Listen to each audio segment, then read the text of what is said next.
Assalamualaikum warahmatullahi wabarakatuh. Gimana kabarnya pemirsa? Jumpa lagi di channel Fakta, pusat analisis kajian dan yang terkini. Baik, eh Kajian. pemirsa yang halo. Baik, malam ini kita akan membahas tentang sebuah tema yang sepertinya ini bagus gitu ya.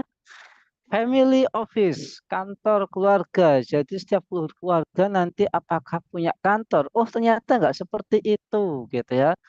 Jadi family office ini diusulkan oleh Presiden Jokowi yang memerintahkan pada Menko Marvel, keliru, Kemenko Marves ya, yaitu Pak Luhut Binsar Panjaitan untuk membuat sebuah skema bagaimana caranya agar duit yang ada di luar negeri ya itu masuk ke dalam negeri. Karena faktanya ada sebuah eh, keluarga dan ini bukan sebuah tapi banyak yang mereka punya usaha di luar negeri dan duitnya muter di sana. Nah, maunya itu dibawa ke dalam negeri ya supaya Indonesia punya banyak duit.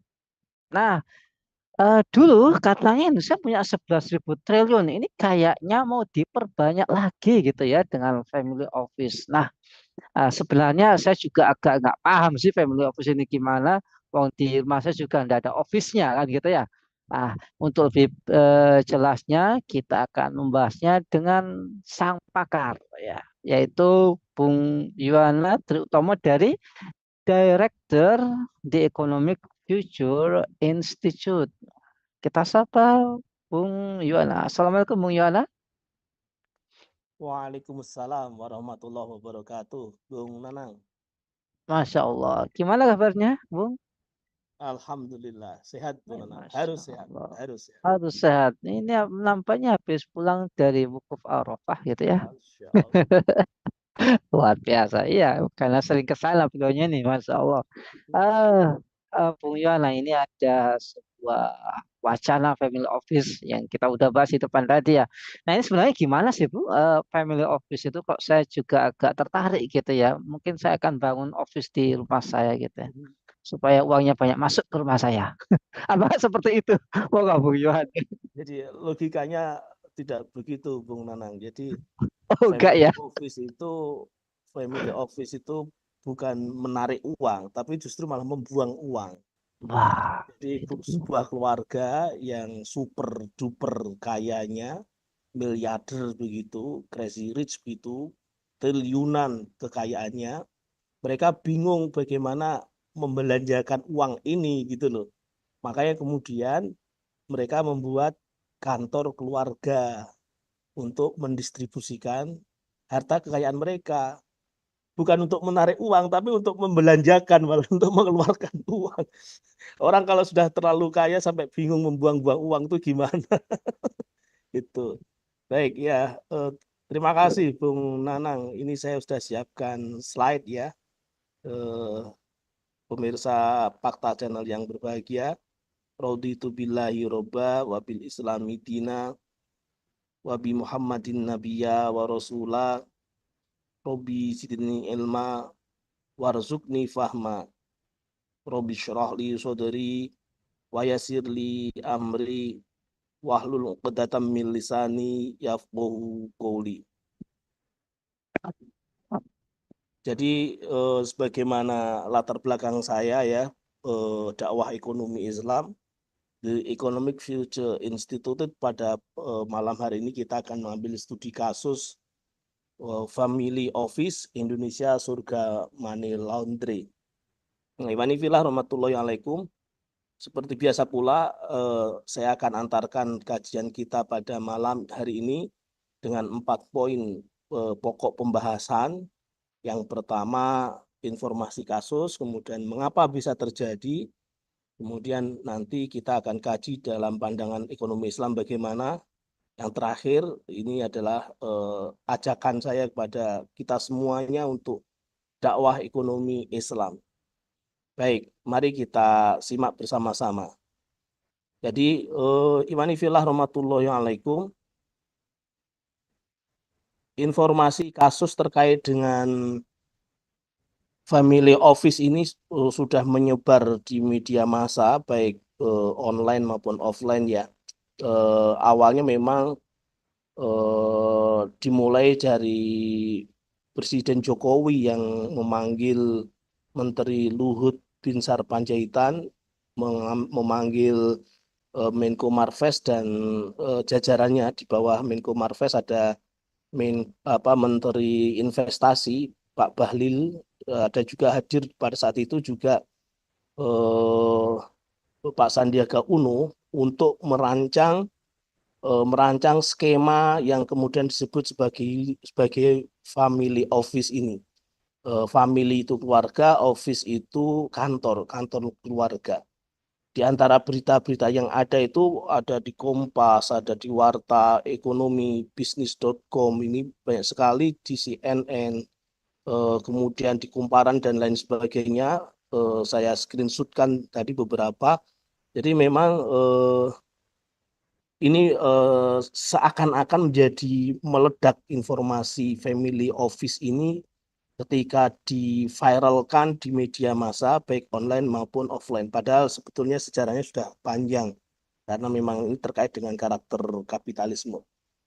Memang bagi sebagian orang ya mengelola keuangan pribadi itu merupakan tantangan tersendiri. Seperti tadi yang saya jelaskan di awal pada Bung Nanang ya, bukan menarik uang tapi justru malah membuang uang. Jadi orang yang super duper kaya itu untuk mengelola uangnya itu jadi bingung gitu mau dibelanjakan kemana begitu. Saking kayanya itu. Ya, kalau sering kita sebut crazy rich ya, orang yang kayanya itu gila-gilaan. Nah, kemudian disinilah kemudian peran peran dari family office itu dibutuhkan ya. Sebagai informasi, dia sebetulnya perusahaan juga ya, entitas swasta yang dibentuk oleh keluarga besar yang mengelola kekayaan mereka. Jadi memang sifatnya membuang uang untuk kepentingan keluarga sang pemilik uang tadi, yang super duper kaya tadi itu, yang crazy rich tadi. Bisa juga berupa pelayanan-pelayanan manajemen, pelayanan-pelayanan keuangan ya, mengelola investasi mereka, termasuk perencanaan pajak, warisan, administrasi, filantropi, bahkan refreshing, hotel berbintang, wisata mereka, kapal pesiar dan lain sebagainya. Jadi karena di Indonesia ini kan semakin banyak ya orang yang bermunculan crazy rich itu. Nah, disinilah kemudian pemerintah Indonesia kemudian berinisiatif ya, asas usul pertamanya sebenarnya dari Pak Luhut Binsar Panjaitan kepada Presiden Jokowi di menjelang akhir jabatan beliau ini.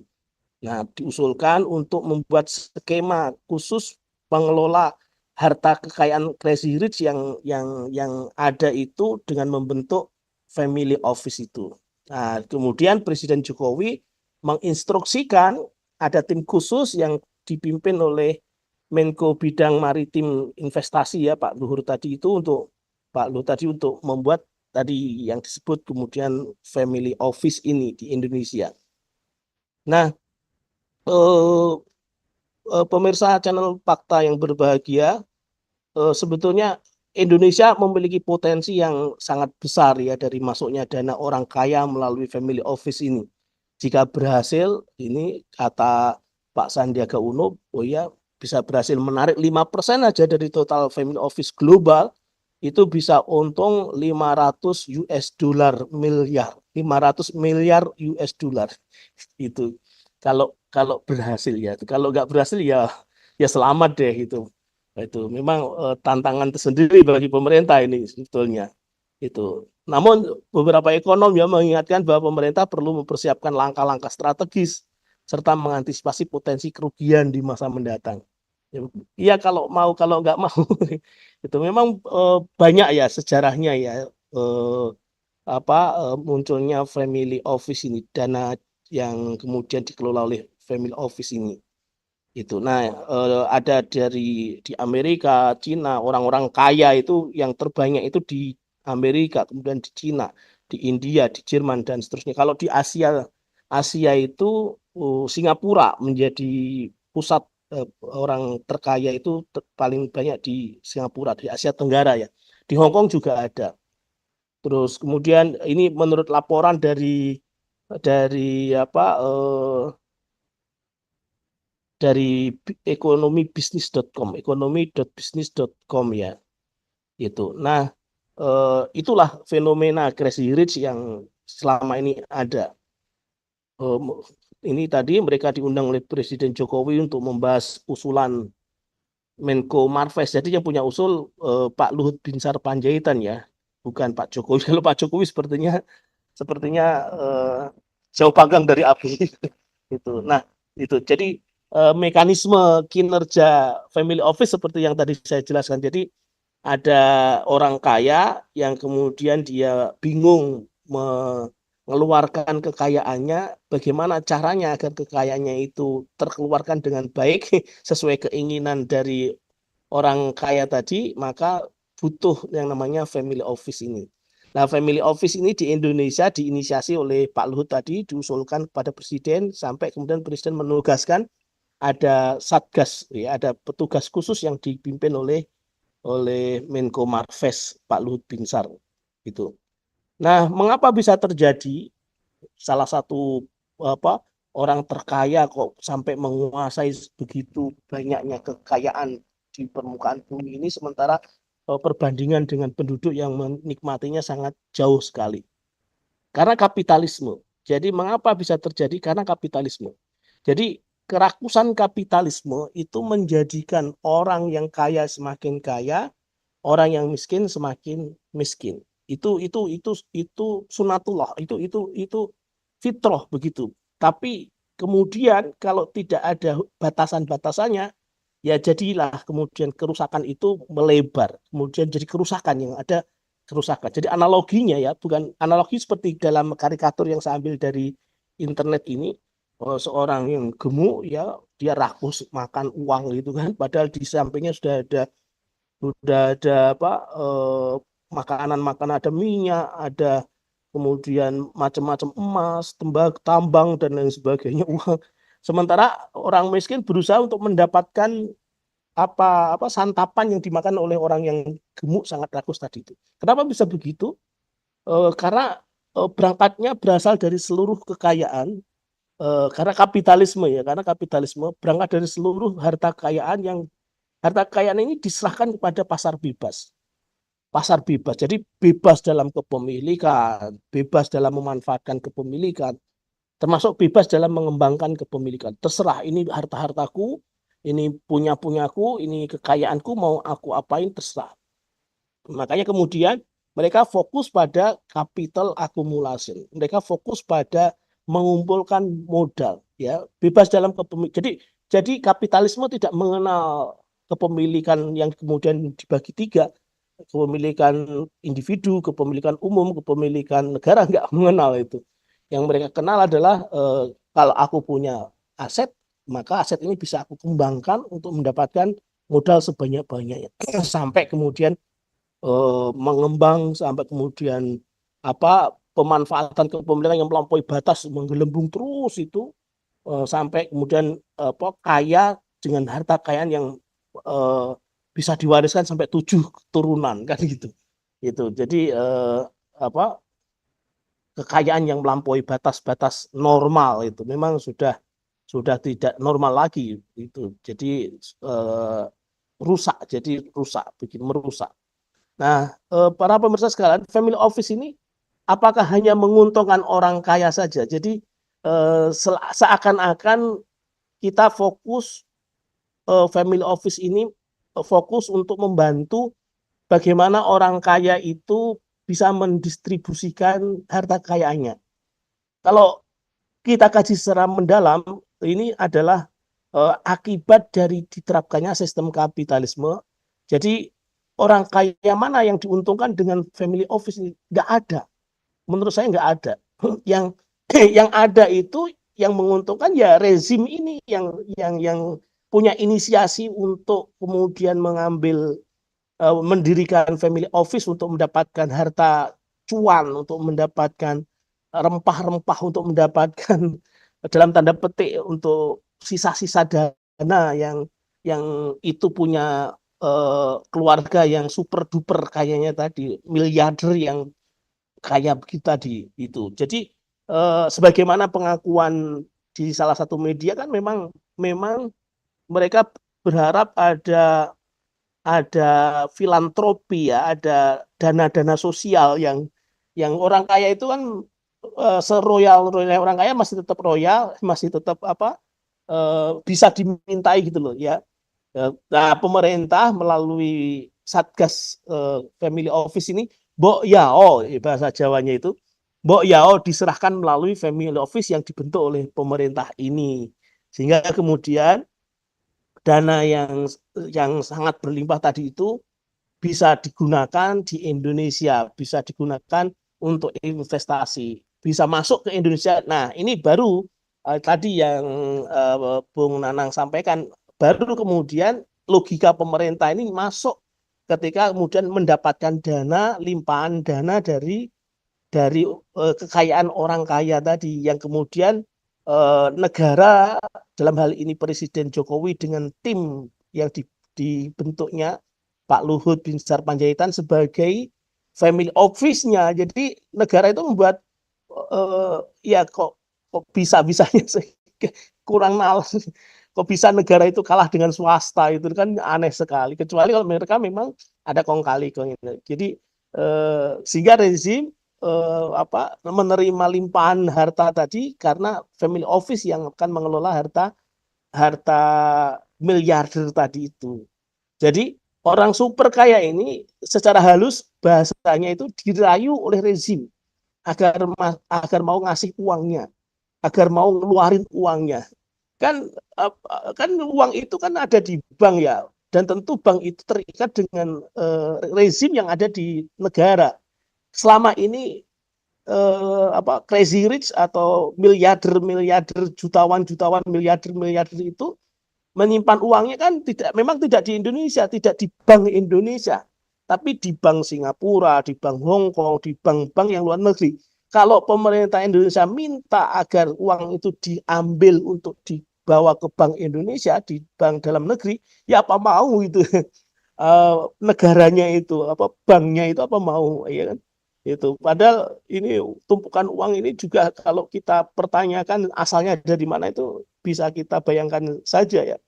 Itu pertama. Kemudian yang kedua, semua orang itu secara fitrah suka harta. Semua orang itu secara naluriah dia memiliki horizatul bako, suka terhadap harta. Ketika dia punya harta, tidak mau hartanya itu keluar begitu saja.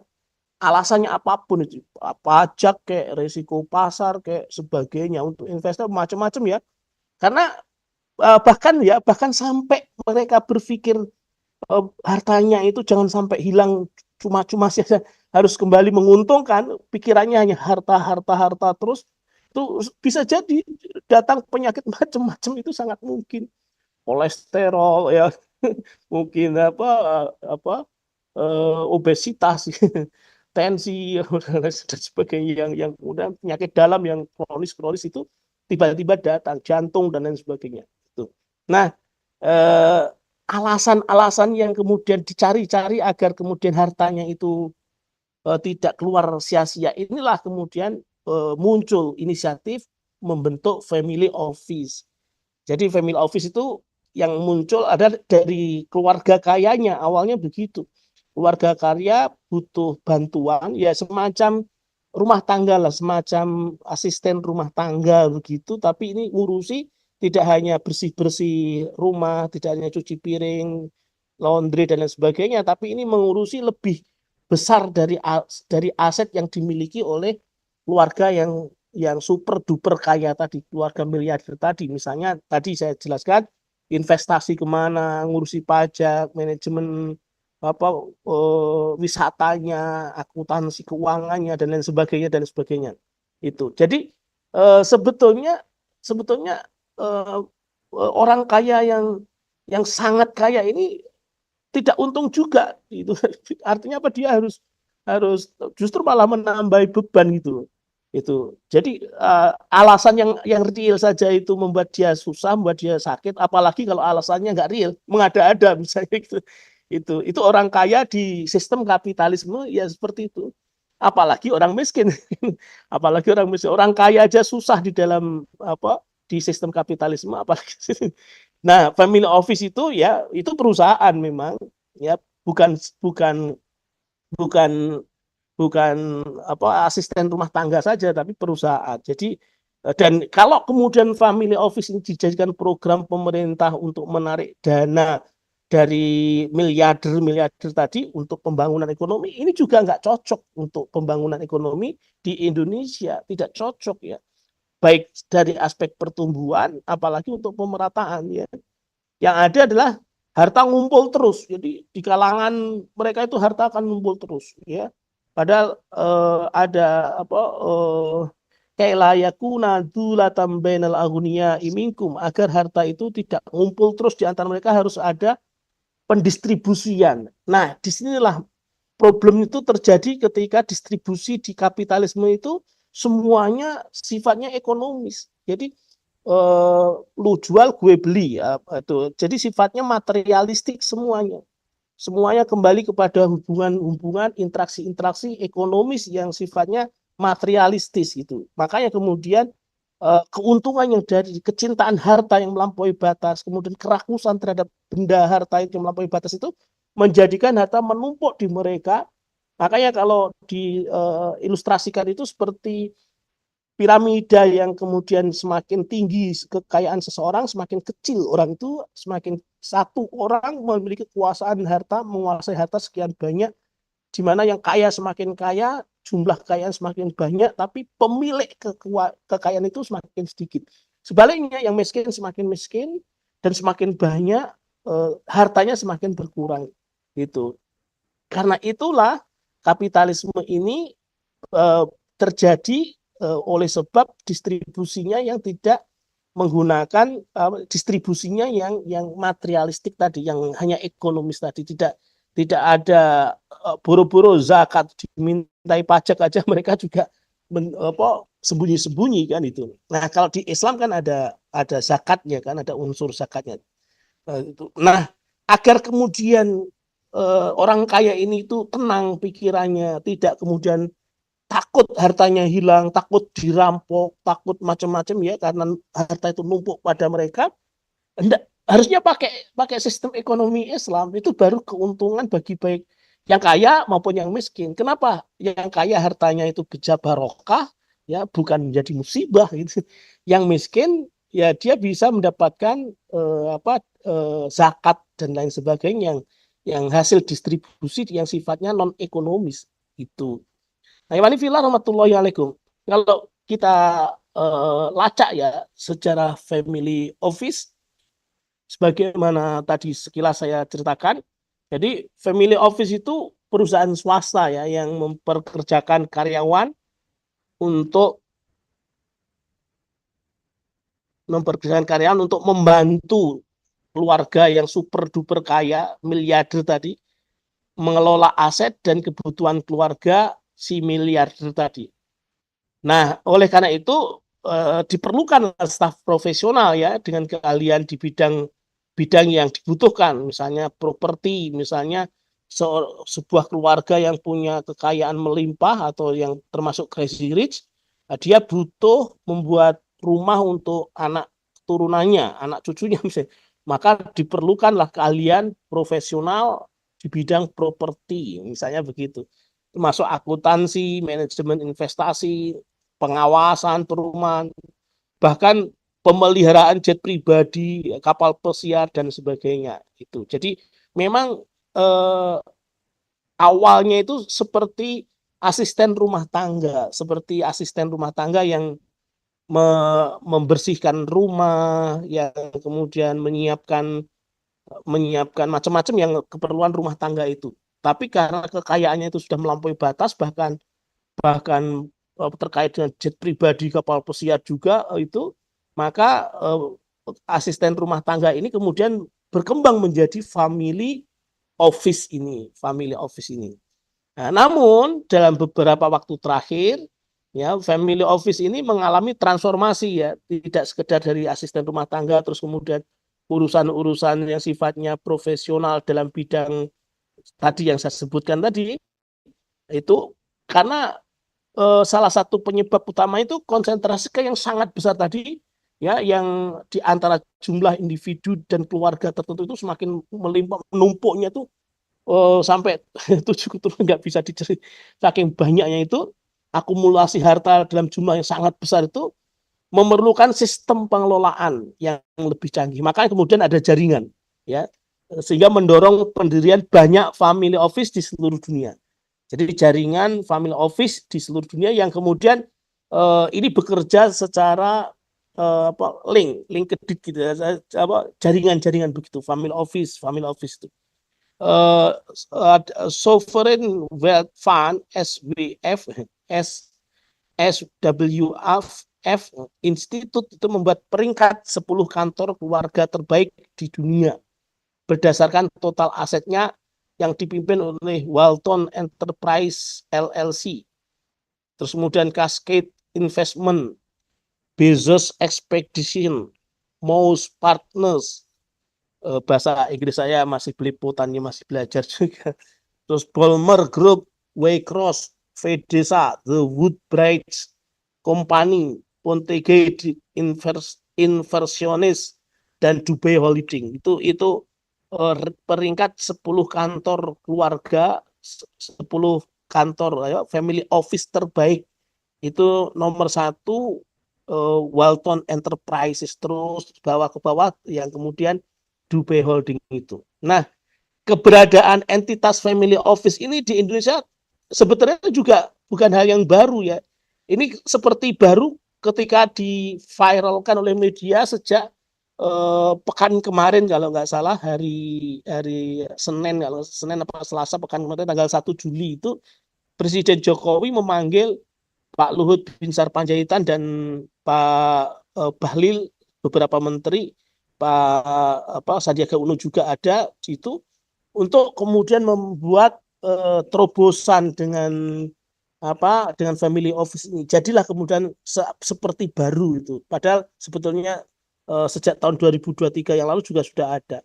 Ya, beberapa perusahaan itu menawarkan pengelolaan kekayaan keluarga. Ya, misalnya Primus Wealth, PricewaterhouseCoopers ya, itu di Indonesia pada bulan Juni tahun 2023 yang lalu ya. Misalnya juga Hartono Family Office ini juga family office yang dimiliki oleh miliarder di Indonesia itu. Kalau kita cek di internet itu jejak family office di Asia, salah satunya adalah kantor milik keluarga Hartono. Family office-nya Hartono bersaudara dengan kekayaan mencapai ratusan triliun ya, 555,8 triliun rupiah. Ini crazy rich, super crazy rich, super rich gitu. Jadi Budi Hartono dan Michael Hartono menempati posisi pertama daftar 50 orang terkaya di Indonesia versi Forbes ya, dengan kekayaan sebesar 38,8 miliar US dollar atau setara dengan 555,8 triliun rupiah tadi. Ini Hartono bersaudara. Dia mendapatkan sebagian besar kekayaan dari investasi di BCA, di Bank Sentral Asia. Jadi pasti itu ada unsur riba, itu jelas ya, bunga, karena namanya bank juga otomatis di situ ada bunga. Tetapi akar kekayaan mereka berasal dari usaha rokok jarum yang dimulai oleh ayah mereka dan sekarang dijalankan oleh putra sulung yang namanya Budi yang namanya Victor Hartono.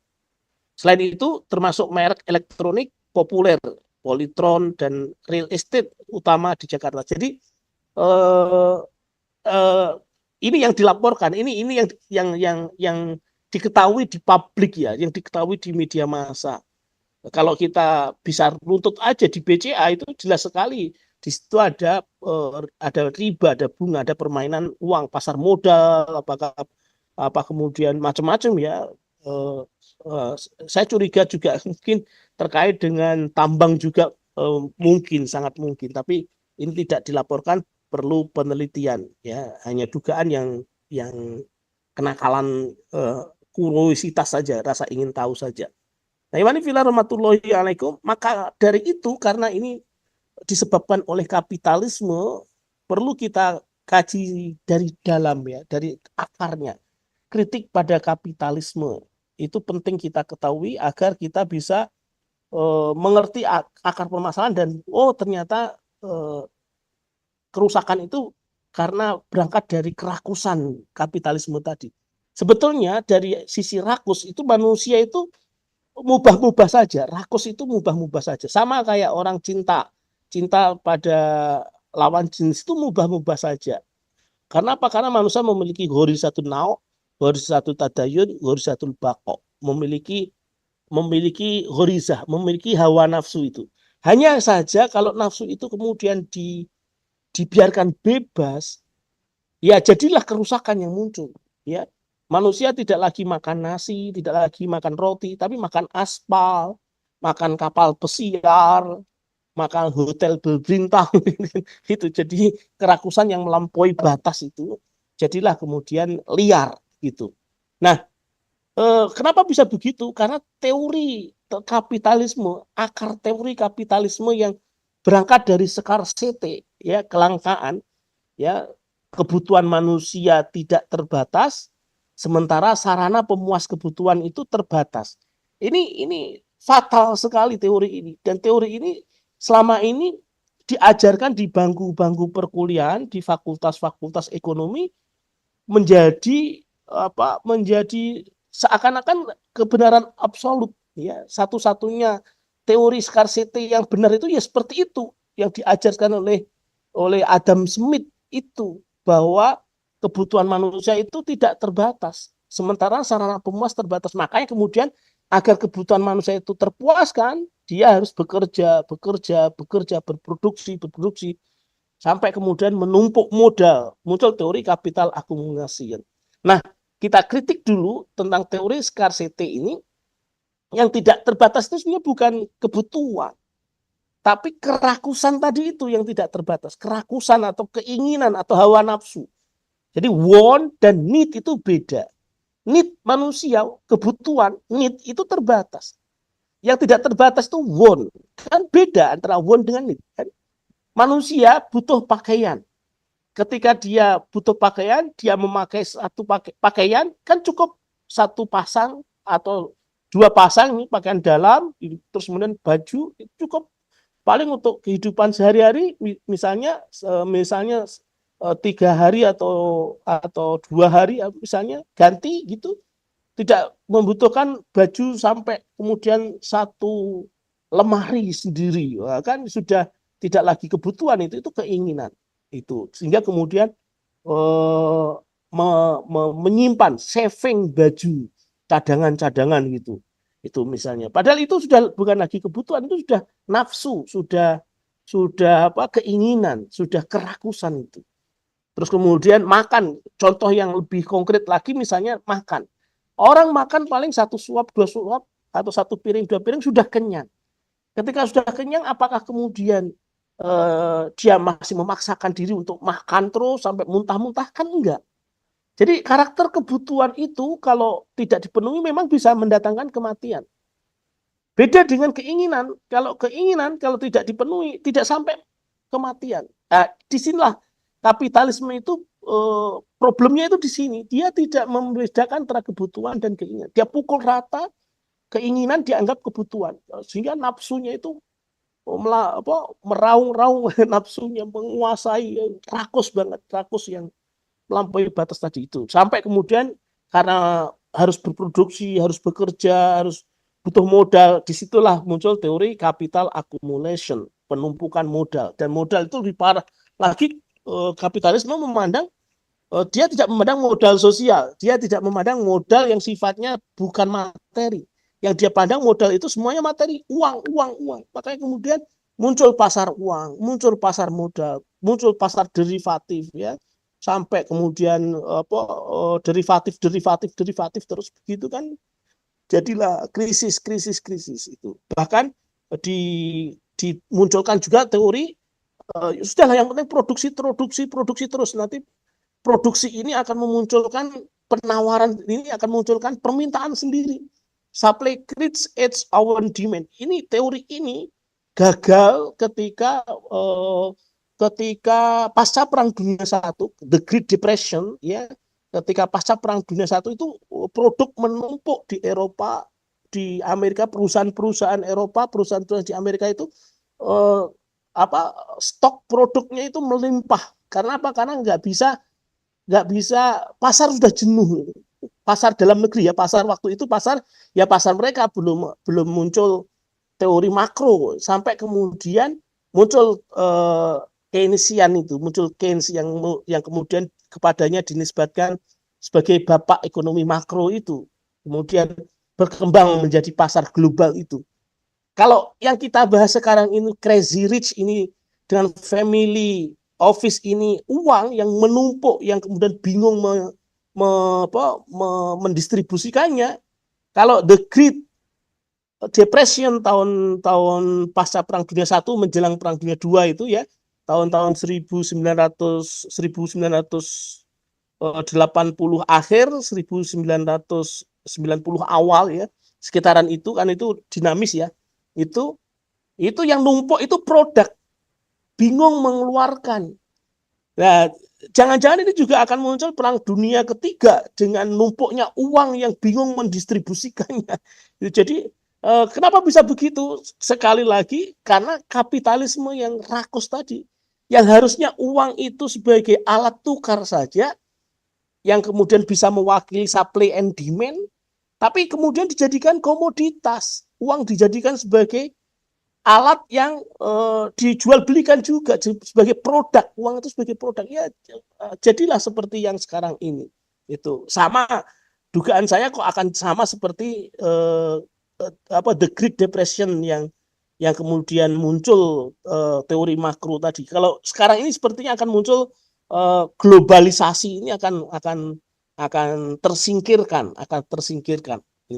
Coba bandingkan dengan Islam ya. Kalau kita bandingkan dengan Islam, seluruh harta kekayaan ini kan ingat Allah. Jadi kalau kita bicara Islam, kita harus mengingat Allah. Pasti Allah itu ada dan Allah itu maha segala-galanya. Kembali kepada Allah. Ya,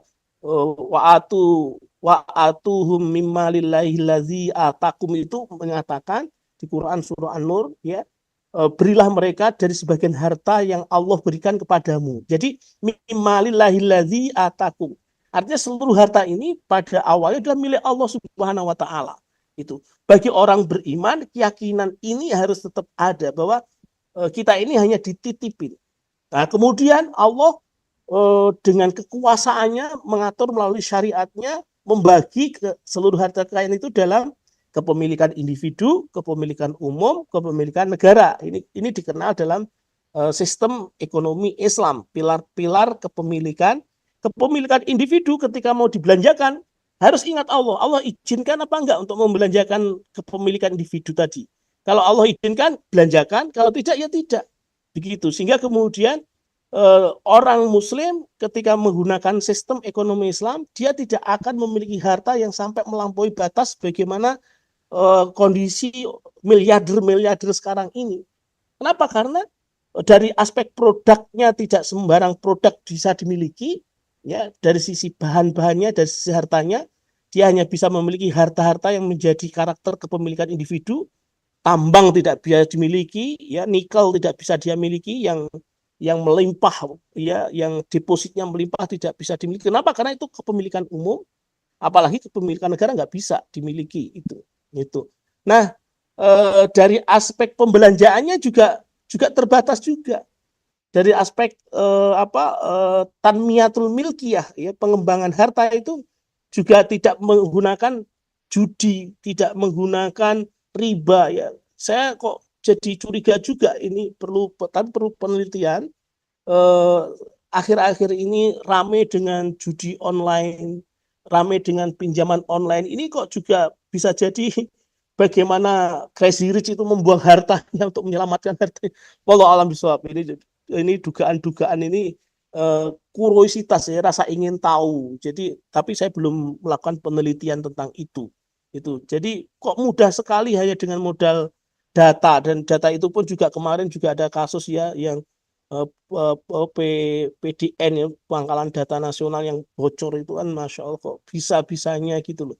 Artinya eh, sekarang itu kan telepon menawarkan pinjaman itu mudah sekali. Kalau kita tidak peka itu bisa, kalau kita tidak punya iman, naudzubillah min dzalik, itu bisa terjebak oleh pinjol, oleh judol itu, pinjaman online, judi online itu hati-hati betul ya saudara-saudaraku sekalian. Harus waspada, harus ingat Allah. Allah Maha Kaya ya. Lebih baik kita lapar daripada makan uang haram gitu. Lebih baik kita meninggal bahkan karena mempertahankan keimanan daripada kemudian kita terjebak pada kekufuran. Memang ada hadis kadal kufru ayakuna, kadal fakru ayakuna kufron itu. Kefakiran itu memang sangat mendekatkan pada kekufuran. Auzubillah min dzalik. Sabar ya. Sabar itu ada 3. Sabar ketika dapat musibah, sabar ketika menjalankan ketaatan, dan sabar ketika digoda untuk melakukan maksiat. Jangan lakukan itu ya, sabar itu. Jadi problem ekonomi kapitalisme yang menitik beratkan pada pembangunan ekonomi hanya pertumbuhan saja, itu sesungguhnya adalah gagasan palsu ya untuk mengelabui umat agar seluruh harta kekayaan di muka bumi ini bisa dikuasainya, bisa tetap pada dimilikinya. Itu kan kerakusan yang melampaui batas tadi itu. Nah, berbeda dengan Islam ya. Kalau Islam itu titik berat pembangunan ya pada distribusi, pada pemerataan harta kekayaan sehingga bisa dinikmati oleh seluruh umat manusia begitu. Jadi mengapa harus ekonomi Islam yang bisa membuat orang kaya bahagia, orang miskin bahagia? Karena itu dari Allah Subhanahu wa taala, kesadaran akan karena kata Allah fa ilam yastati fa innallaha yaraka. Ya, baik dari aspek idrok silabilah, kita sadar bahwa semua ini akan kembali kepada Allah, akan dimintai pertanggungjawaban. Kita hanya mengemban amanah-amanah Allah saja.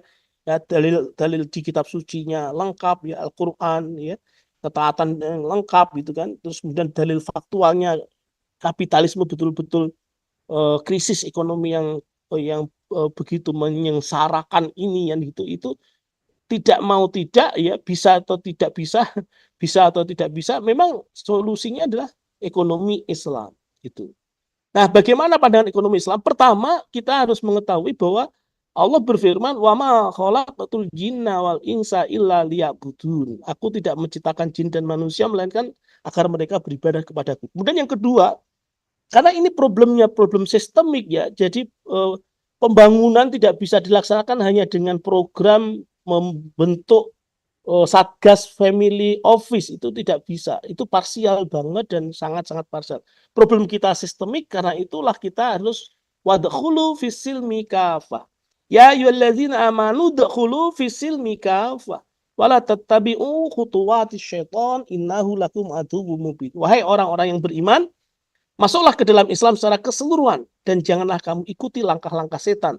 Sungguh ia musuh yang nyata bagimu. Jadi pertama kita harus sadar bahwa kita ini mengemban amanah dari Allah Subhanahu wa taala untuk beribadah. Kemudian yang kedua, secara konsepsi memang kita harus menyeluruh.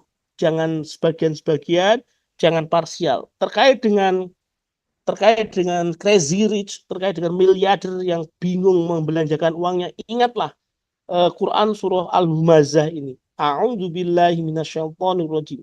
Wailul likulli humazatil lumazah. Allazi jama'a malahu wa 'addada. Yahsabu anna malahu akhlada. Kalla la yumbadanna fil hutamah. Wa ma adraka mal hutamah. Narullahil muqadatul lati tattali'u 'alal afidah. Innaha 'alaihim mu'sadatun fi 'amadin mumaddadah. Celaka bagi setiap orang ya. Wailul likulli humazatil lumazah ya. Siapa itu? Alladzi jama'a malahu wa 'addada. Orang yang dia mengumpulkan hartanya, memperbanyak hartanya, semakin banyak semakin, terus kemudian dia hitung-hitung harta itu. Yahsabu annama lahu akhlal. Dia menyangka hartanya itu akan kekal abadi sampai 7 keturunan, bahkan turun temurun, ya, sampai seperti harta karun. Jadi kalau ingat harta karun, si korun itu ya crazy rich pada masa Fir'aun saat itu gitu. Kalau kalau crazy rich sekarang berarti ya korun-korun masa sekarang itu. Jadi hartanya dianggapnya kekal. Kala, tentu tidak. Layum badanna fil khutomah, maka akan dilemparkan ke neraka khutomah. Wa ma adraka ma khutomah, neraka khutomah itu apa? Narullahil muqaddatul lati tatali'u al, neraka yang apinya itu dinyalakan, di mana apinya membakar sampai ke ulu hati. Innaha alimu sodatun fi amatin mumaddada. Dan ini kalau kita pelajari, Iwani filah rahmatullahi alaikum, pemirsa Fakta Channel yang berbahagia, ayat ini ayat termasuk ayat makiyah, ayat makiyah. Jadi kondisi sekarang ini sangat dekat dengan kondisi Mekah pada saat Rasulullah SAW melaksanakan dakwah saat itu. Makanya kemudian Crazy Rich ini sebenarnya bukan fenomena baru, family office yang untuk membantu Crazy Rich juga bukan fenomena baru, melainkan sejak kejahilian masa-masa Islam waktu di Mekah dulu juga pernah ada. Ayat ini menjelaskan itu. Nah, ini filah rahmatullahi alaikum, disinilah kemudian kita butuh sistem ekonomi Islam, bukan sekedar ilmu ekonomi ya. Kenapa? Karena kalau kita bicara ilmu ekonomi Islam itu tidak akan bisa menyelesaikan. Ilmu ekonomi Islam ya, bagaimana selama dalam pembelajaran ya, dalam penelitian, dalam penelaan ya, saya menelusuri dari berita-berita yang ada kok belum dapat informasi ekonom muslim yang kemudian komentar mengenai Crazy Rich ini. Yang saya dengar malah dari Pak Faisal Basri itu. Pak Faisal Basri, ekonom Indef itu malah berkomentar. Jadi ini miris. Kalau kita hanya berbekal pada ilmu ekonomi, ekonomi sebagai ilmu itu ya mentok nanti jadinya bukan solusi yang muncul, tapi ya akan seperti ayam dengan telur duluan mana, kebulet saja begitu. Karena itulah perlu ada sistem ekonomi Islam sehingga untuk bisa menerapkan mengimplementasikan konsep yang sedang kita sampaikan sekarang ini mengganti sistem kapitalisme dengan ekonomi Islam itu butuh sistem ekonomi Islam. Sehingga memang harus dakwah ya, dakwah ekonomi Islam. Nah, imani fillah rahmatullahi alaikum, untuk itulah kemudian Indonesia maju hanya dengan Islam saja. Hanya dengan akidah Islam karena atas berkat rahmat Allah yang Maha Kuasa itu jelas Islam. Gitu.